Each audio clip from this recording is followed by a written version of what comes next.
So in my review for Wallace and Gromit, I said that if I ever became a dog person, I would want my dog to be Gromit. And then in my Frankenweenie review, I said that if I ever became a dog person, I would want my dog to be Sparky. Well, if I ever became a dog person, out of all of the dogs in the world, I would want my dog to be like Snoopy. That dog is a badass.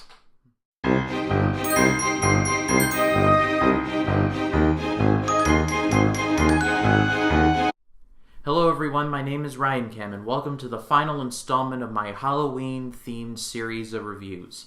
I've had a lot of fun talking about movies that I really wouldn't normally talk about. But because it's one of the more festive times of the year, I figured, hey, I have a half-decent excuse to talk about some of my favorites from Halloween, some that I've watched every year, and some that I've just discovered for the first time. I've had a ton of fun doing this, and I hope you all have as well. But since this video is going up on Halloween Day, that means that October is almost in the books and we are about to start November. Wow, 2018 has gone by fast, hasn't it? Yes, folks, before this YouTube channel, I was watching this movie every year around this time. I was watching It's the Great Pumpkin, Charlie Brown.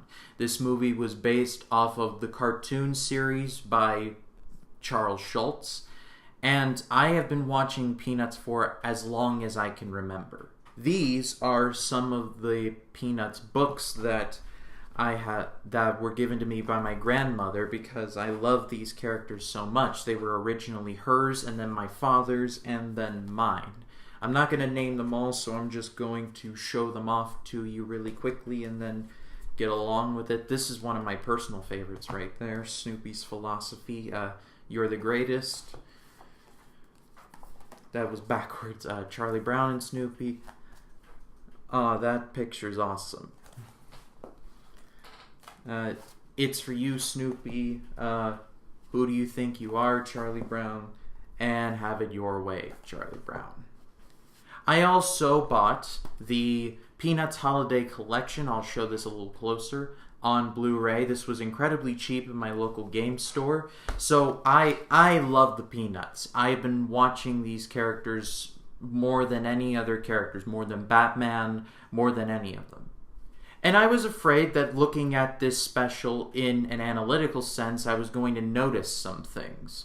Like some, plot holes that don't work, or something like that. And with some rather, I want to say, some very of the times references, this movie still holds up, amazingly well.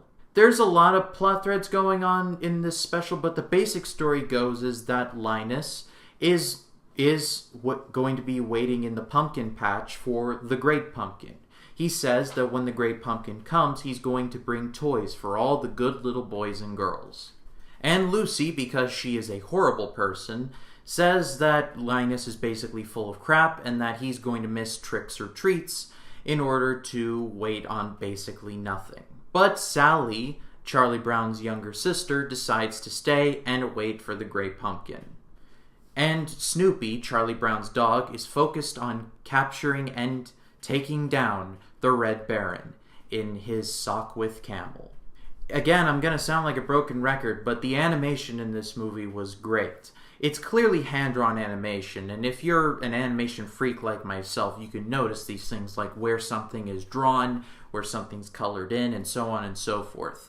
The special came out in, I think, 1968 or 69, and it's better than some of the animated movies that have come out this year. I also love all of these characters. These characters are timeless, even some of the ones that I love to hate, like Lucy. I'm sorry, Lucy is just a horrible person. In this special alone, she gives Charlie Brown a signed document saying that she was not going to remove the football when Charlie Brown ran towards it, and she didn't keep her word. She's like a smaller, younger Dolores Umbridge. Charlie Brown is also great. I've always felt sorry for the kid because he just needs one break, just one, and then he'll be off to the stratosphere. Instead, he just can't get out of his own head, and he always feels like he's stuck on the ground. I kind of relate to him in that way. But he gets the short end of the stick in this special, you know. He's tagging along with his friends. All of them are getting, you know, gum, candy, quarters, and he always gets a rock. And it's like, what do you have, some personal prejudice against Charlie Brown? Like, what the hell? You know, they're like, I got a piece of gum. I got a quarter. I got a popcorn ball. I got a rock. I wouldn't be excited about any rock unless it was this rock. And everything involving Snoopy and the Red Baron is amazing. Like I said, if I were ever to become a dog person, I want my dog to be Snoopy. No negotiations, nothing of the sort. Snoopy or nothing. And yes, undoubtedly, this is Snoopy probably making all of this up. But this is animated so well. There was this quote from this article in the Washington Post that said something along the lines of, this is one of the most memorable animated sequences of all time. I'll put the actual quote in post, but I happen to agree because this sequence was great. But the one thing that always stuck with me was like, why do we always come back to the Peanuts?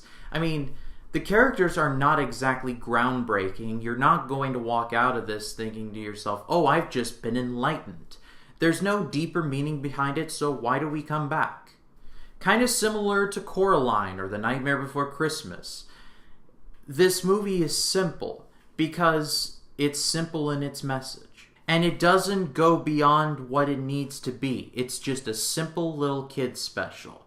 And that's what gives it its charm. There's a great scene at the end of the movie where come on. It's over 40 years old. If you haven't seen this movie, like, what are you doing? The Great Pumpkin does not come. Sally pitches a fit, leaves Linus all alone. Linus is like, I'll show you, and basically stays the night in this pumpkin patch. At about 2 or 3 in the morning, Lucy wakes up because in the world of the Peanuts, there's no such thing as parents. Lucy walks out of her house, finds Linus cold and curled up in the pumpkin patch, grabs his security blanket, gets him, and puts him to bed. This scene is so subtle because even though Linus and Lucy have a very complicated relationship in that Lucy kind of does these things to kind of crap all over Linus, and Linus is like, oh, why do you do this? They still love each other. Predictably, I'm going to give this movie an amazing grade. Like I said, I watch this movie every year without fail. I love this movie 2 pieces. I'm going to show this to my kids and eventually my grandkids, if I get that far, of course. But that's all from me, you guys. Thank you so much for watching. I hope you all have a safe and happy Halloween. I know I sure am going to. I'm going to be going to my local movie theater to see a production of The Shining, another movie that I watch every year around this time, without fail. It's one of my favorite horror movies of all time, and I cannot wait for that.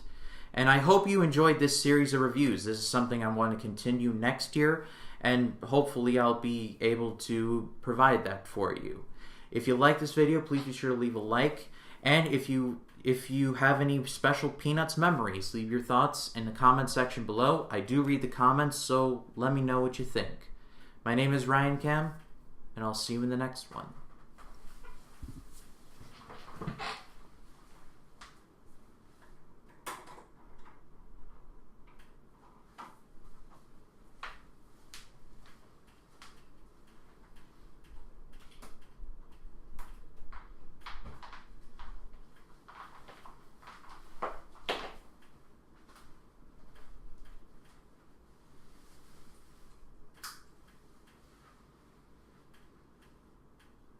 Bye, Chuck.